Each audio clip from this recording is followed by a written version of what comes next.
Recovering deleted messages on PayPal can be challenging, but there are steps you can take to try to retrieve important information. Follow these steps to attempt recovery. Step 1. Log into your PayPal account. Access your PayPal account by visiting the official website and entering your login credentials. Ensure you are using a secure connection.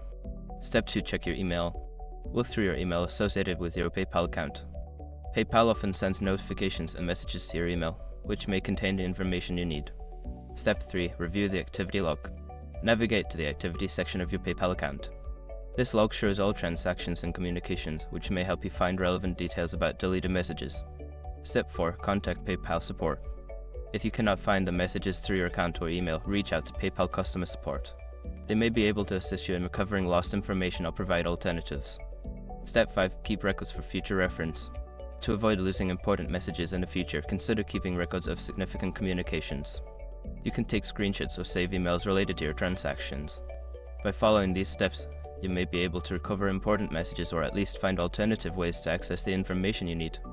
Always remember to keep backups of important communications in the future.